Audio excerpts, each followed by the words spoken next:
Hello everyone, আজ আমরা কার্ডেন মেথডের মাধ্যমে 3 ডিগ্রি পলিনোমিয়াল ইকুয়েশন সলভ করা শিখব।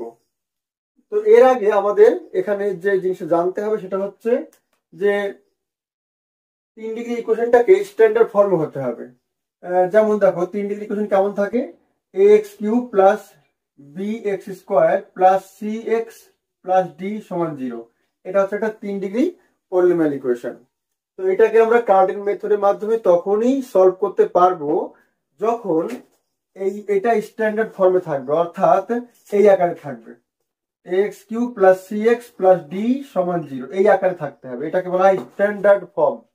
অর্থাৎ কোন একটা ইকুয়েশনকে তখনই স্ট্যান্ডার্ড ফর্ম বলা হবে যদি তার সর্বোচ্চ ডিগ্রি যেটা আছে তার ঠিক পরের টার্ম, অর্থাৎ এক্স স্কোয়ার, এখানে এক্স কিউব মানে তাহলে পরের টার্ম এক্স স্কোয়ার হবে, ওই টার্মটা থাকবে না, তখনই কিন্তু তাকে বলা হয় স্ট্যান্ডার্ড ফর্ম।